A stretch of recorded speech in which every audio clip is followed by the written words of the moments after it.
Thank you, Debbie. Thank you, Lauren. I just thank Debbie, Lauren, and David for bringing me out here again. I love coming to the event space. This is a great forum for me, and hopefully for you too.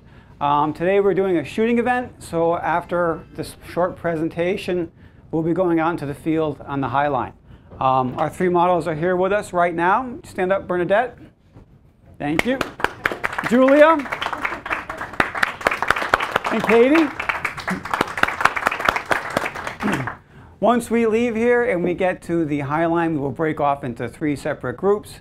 Debbie and Lauren both have had the experience of me trying to count past 3, and we know that does not work.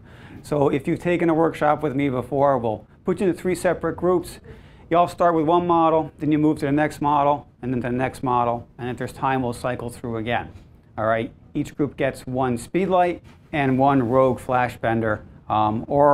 Today, I've been having a lot of ideas go through my head, so we'll be using the large flash bender, the small flash bender, and the rogue grid. Fortunately for you, on the rogue grid, they have a brand new product coming out.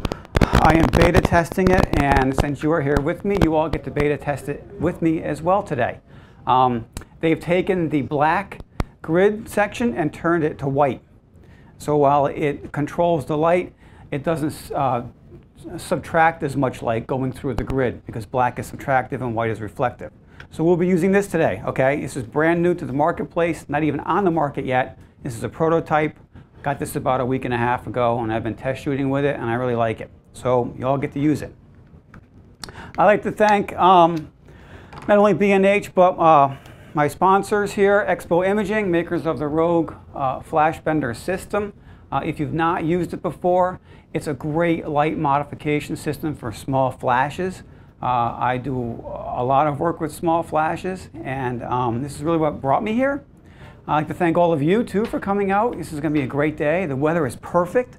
Oh, my God, isn't it amazing? Oh, yeah. Yeah, it's just fabulous. I was sweating it, and it's totally fabulous. So we'll have a great day on the Highline, and that's it. Let's get started with a quick slideshow. I'm going to show you some of the work that you can do with the flash benders and also go over how the event is going to run. Okay, all right, so before we get up and running, really get up and running with this slideshow, let me ask you guys, who here is a complete beginner? What qualifies as a beginner? Just getting into off-camera flash, small flash photography? Yes. Okay, good. So if you're just getting into it, you're in the right place. Who here is a working pro? I know a couple of you are. Excellent. I'm hoping to give you guys some tips and techniques to take with you. That is always my goal, is to give everybody something. All right, whether you're just starting out or you're a seasoned pro and you're just looking for an extra technique or an extra way to bend and modify your light. Okay. Okay, this is me. This is the short All About Me segment. Robert Harrington Studios, that's my company. I'm a professional headshot photographer. That's my primary photography business. I do everything in photography except weddings, but headshots are my deal. ExpoImaging.com, go check out their website. You'll find my work all over the place. I really like these guys. It's a great company. I did not drink the Kool-Aid. I like their product, so I do use it, and they are a great company to be involved with. Mastering Photo is a great website for photo technique. It's run by Focal Press, and they are a book publisher. I write blog posts for them every couple of months. Rock the Shot. This is a company that I work for out of Chicago that's geared to the female photographer. If you're a woman photographer, and go onto this site and check it out. The whole site is developed for you. How to run your business, how to expand your business, accounting, all the legal stuff, actions, Photoshop, the whole Megillah. It's all there it's geared towards women. And I promote them because I work for them and I teach their off-camera flash online workshops. My Twitter account is Bob Harrington2. Facebook I'm on, but you'll probably barely even find me because I never use it. And my new book next year is called Photographic Lighting. It'll be on the store shelves here in spring of 2013. So I'm really happy and proud about that because that was very difficult to do. Okay, we are guerrilla shooting today. You all know what that is? You can raise your hand. Where do we find the gorillas? They're being brought in from the Bronx Zoo. Okay. Guerrilla shooting just means that you go out, you have maybe a set plan in your head, you find a location, you take a shot, you like it, you move along to someplace else. There's no studio involved. There's no preset plan maybe. There's no definitive look you're looking for. You may have a few ideas and then you just run with them. I like guerrilla shooting because it's a lot of fun and you can get a lot of great shots without having to really overthink things. Okay, so there's one of the shots I came up with from that setup, and that was a workshop that I ran last year. And we were on 22nd Street, I believe, or 26th Street. And we just found this really cool doorway. I really liked it. And I had the model jump in and we flashed her. Once again, small flashes. Okay, we're shooting outside today. For today's event, these are your basic settings. We're going to start at about a shutter speed of 1/160th of a second. A working aperture of about 5.6. We're going to try to underexpose your photos just a little bit. It's a bright sunny day. We're going to try and find some shade. One of the issues with small flash photography is that the flash doesn't overpower the sun, so you really have to look for shade. You can do it using high-speed sync, but we're not going to get into that because that's another whole class. Set your ISO to 100 or 200. The base ISO of my camera is 200, but you will find exposure differences between my camera and your camera. So if my camera has a great exposure at these settings, your camera may not. You can adjust your aperture, shutter, or your ISO to begin with.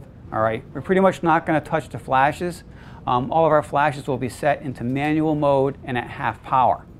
Okay, the reason for that is consistent flash output, all right, and good recycle time with my battery packs. So all the flashes will remain the same. You guys will adjust exposure on your cameras. Any questions so far? It's a quiet crowd. Okay. Set your white balance to daylight or direct sunlight. I have the Expo disc with me. This is another Rogue product. If you know how to take a custom white balance, you can use one of these. If you're not familiar with taking a custom white balance, please don't, because it takes too long and it slows the process down. If you set your white balance in your camera to daylight or direct sunlight, you'll be very, very close right out of the gate. Literally, you'd be almost spot on. But this is a great tool. I have 3 of them to pass around, 1 per group. And if you can do it, do it. If you can't, if it takes too long, just pass it along. Turn off your continuous frame rate. If any of you have your camera set to go brrr, brrr, you're going to kill my flashes. 1 shot at a time. Okay, that's all I really ask of you on equipment. Okay, so here's a shot I took with a large Rogue flash bender. This was in New Jersey about 2 weeks ago. This is all that I used on top of my speedlight. It was a large Rogue flash bender. Okay, we're in a cemetery in Springfield, New Jersey, and here's my setup. I don't know why we wound up in a cemetery, but we're kind of guerrilla shooting, so we wound up in this cemetery. You can see the main light off to the left is on a Manfrotto light stand, and I have a Matthews Hollywood grip arm. I put my light high and above me. I like my light coming in from high and above. I'll put a reflector below if I want, but I really like my light high and to one side or above me. And that produces this really cool, simple one light portrait. Okay, flash is set to manual mode at half power. I adjusted my shutter speed and aperture. This is 1/125th of a second at 5.6. So I got a good working aperture, a good working shutter speed, and a small flash with a small modifier on it. Okay, when we go out today, and I meet you guys all at the Highline, and you all know where to meet, right? On the corner of 10th and 30th. That's the entrance to the Highline at the top end. All right, I guess the rest is shut down still, right? It's being rebuilt where it makes the curve and then curves back up to Javits. Pardon me, I think that's right.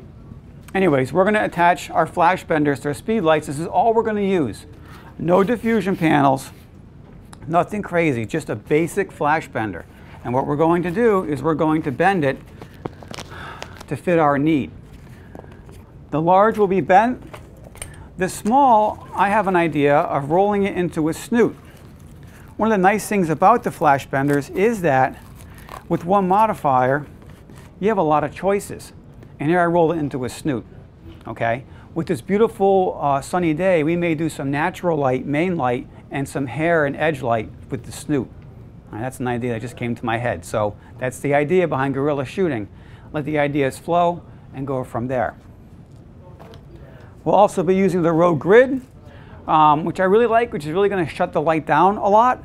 So whoever's holding the speed light will have to be very wary of where they're pointing it so that the shooter gets a good shot and good exposure. But I like these. These are great. I used to have a 7-inch photogenic grid that I carried. If you all have strobe lights, you know the 7-inch reflector, and you put the grid on the end. I used to carry that with me. This replaces it, and it just fits in my camera bag perfectly. Okay, this is a shot from New Jersey as well. I really like this shot. It was one of my favorites of the entire day. Okay, it's single speed light, SB910, with a large rogue flash bender. And here's the behind the scenes. Okay, the tarp behind her is just an old painter's tarp that I found in a garage. And I threw it into my truck and brought it with me. I have a focusing light, and I also have a blow-it fan to give some volume to her hair, because we're inside of a studio kind of a setting. And the large flash bender is on the speed light. And what I did was, I brought the flash bender and speed light up high and like this, so I'm not lighting the model directly, I'm lighting kind of around her and past her, and keeping light off the background. So if you go back to the original shot, okay, I've got light coming on and off the background, and I have light on her, but more light is skimming across to the front of her. And light is being used inefficiently, but I'm getting a nice quality and a moody kind of shot. Yes, Naftali, what can I do for you? Sorry, a little off subject, but funny that you showed that shot. Is that a newer focusing light made by that company? Yes, Naftali asked me about my focusing light. This is a Light Panels knockoff. By another competitor I'm not going to mention. It was $60 online. You put 6 AA's in it, and it's great. It allows you, if I were to shoot in this event space, I would have enough light to put on you where I could focus. I have 2 of them made by newer 40. Oh, really? Oh, you beat me, man. I'm sorry. I bought mine 6 months ago. I didn't know about that brand. Okay, let's move on. Sharing. We're all going to be together. Who is not going to the Highline? Okay, no hands went up. So there's a full crowd of at least 50 or 60 people here, right? Okay. So it's important that once we break off into our groups that we share. Okay, I'm a stickler about this because I want to make sure everybody gets the shots that they come for.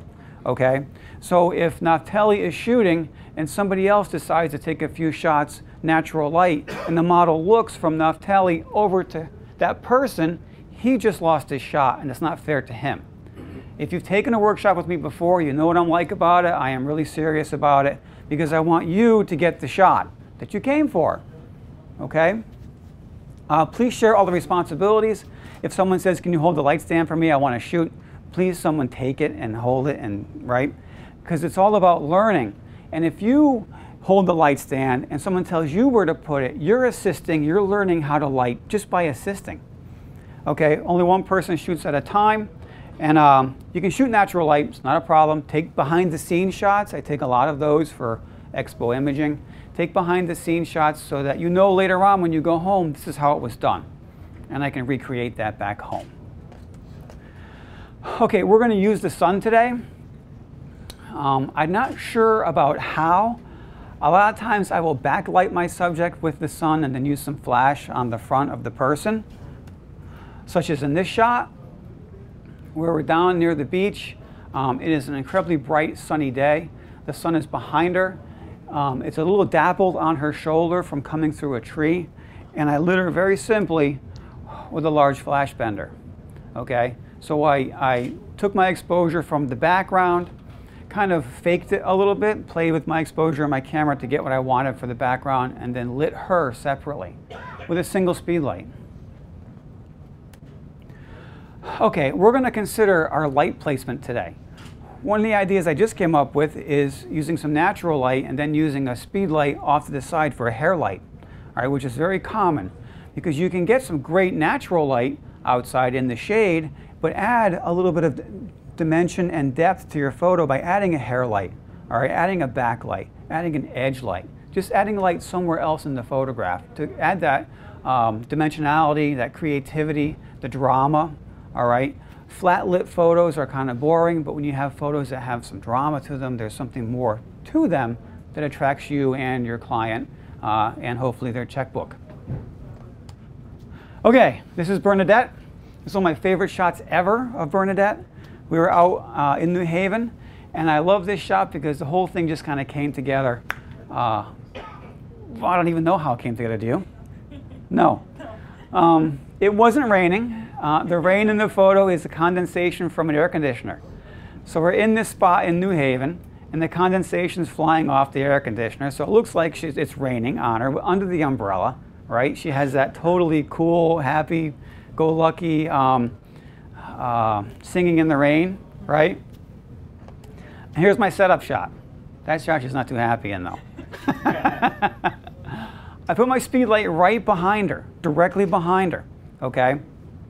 And what that did for me was, if we go back to the first shot, I have backlight, okay, on the background opening up on the staircase. I have backlight on her. I have light going straight up into the umbrella, going over the umbrella and lighting her face. So I took one light source and turned it into multiple light sources. Okay, we're also going to use the shade.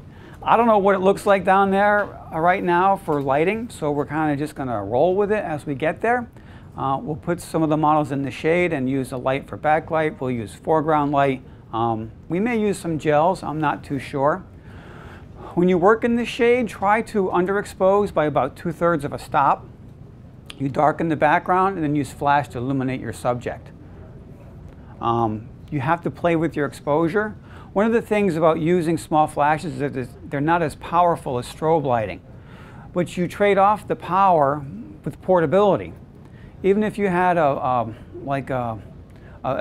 Pro Photo battery pack and a head, you've got some portability, but you've got some weight, and that means an assistant.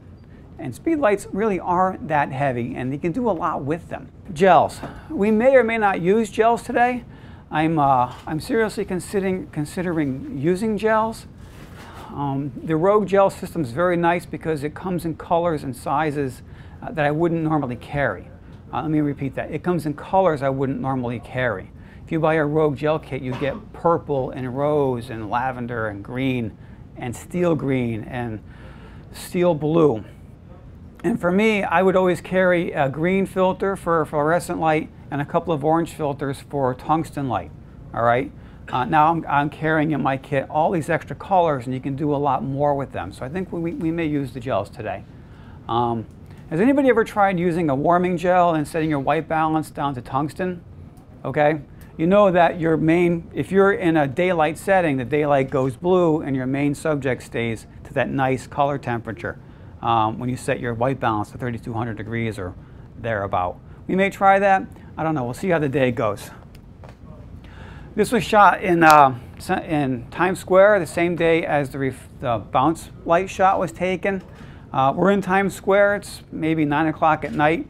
I used a half CTS gel, not CTO, CTS. This is a gel I also keep in my kit. It's continuous temperature straw. It's worth about 4,500 degrees Kelvin.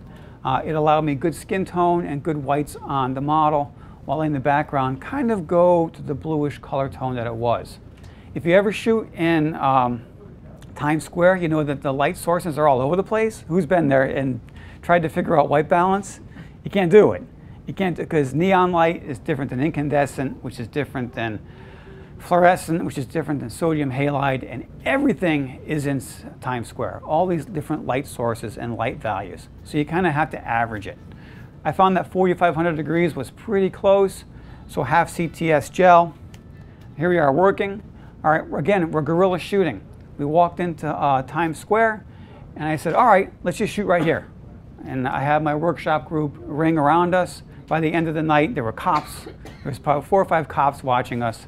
There had to be 100 people ringed right around us. It was great. It's great. If you like shooting on the street like that, it's awesome because you bring all these people and you're like, what are you doing? Oh, it's a Vogue shoot. Yeah, we're shooting for Vanity Fair. You're going to have a lot of fun. You're going to get that today. Highline's pretty busy. Did you? Yeah. So Mike said the Highline's pretty busy, so we're probably going to get some crowds today wrapping around us. That's another thing about when we shoot. We need to really pay attention to the traffic. We don't want to block traffic on the Highline. That's when trouble begins to come, when we block the traffic. All right. Okay, so I wrote a book, and I had to take a few extra shots for my book for next year. And I went out and put a full cut CTO gel on my speed light. And this is what I see outside my front door every day. And I was like, well, that's convenient. It's only across the street. I jump out across the street yesterday morning about 8 o'clock. I used high-speed sync here. This shot was taken at 1/1600th of a second at about f4. I used radio poppers here, and I got a really great result. I brought it into Photoshop, did some creative edits, turned the sky a little bluer, kind of messed around with it. I had a lot of blue to the sky with a blue filter. But if you're going backwards, if you go to this shot, I set my white balance to about 3,200 degrees, turned my speed light to that white balance setting with the full cut CTO gel, and lit the lifeguard stand separately. All right. So it's not just for portrait work, it's for landscapes and products and everything else. So I started with this, I wound up with that, which I kind of like better because a little more blue, a little more dramatic, really, really expressive and or a little bit oversaturated.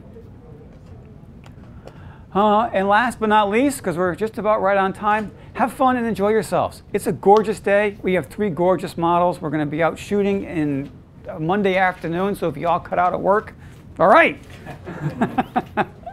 That's it. Oh, one more thing. Can you tell me what we're meeting? Hang on, 2 more things. One of them is share your photos with the models, please. If you need emails after the event, email me. I will email them back to you. If you can get them from them today. Share what you've gotten with the models. They're here for us, okay? And they're here for you at the for themselves to make portfolio images, and that would be great. Second thing is we are meeting on the corner of 10th and 30th. That's the entrance to the Highline at the top end. Okay, it's like 2 blocks down, 2 blocks over. There's a question? We'll meet at the bottom of the stairs. Yeah, there's an elevator bottom of the stairs. Yes. Are you going to discuss, or what do you think about using the flash bender on camera? I no longer shoot events, so I haven't used it on the camera. You can. The thing that I find is it's a touch too heavy for me. Like I said, I'm shaky to begin with, so anything I can lighten my camera with, I prefer to. I've used a small flash bender successfully on the camera, bouncing it around, because a lot of you, who is an event photographer here? Okay, you guys all have to bounce your flash somewhere, somehow, some way. And the one thing I found is that this was just a tad not big, bulky maybe. Plus I couldn't swivel it. All right, I need to be able to swivel it, because if you're going to take your flash and bounce it here, you're going to swing your flash head to this side, and then if you go vertically, you can swivel this back. And I had a hard time swiveling this, and I needed to be able to move that. I used a regular white foam bounce card and an elastic band. Really very simplistic. If you want help with that, come see me during the event, and we can chat about it. Okay? Come talk to me during the event. Let's chat for a few minutes here and there. I can't guarantee everybody all the time of the day, but you know what?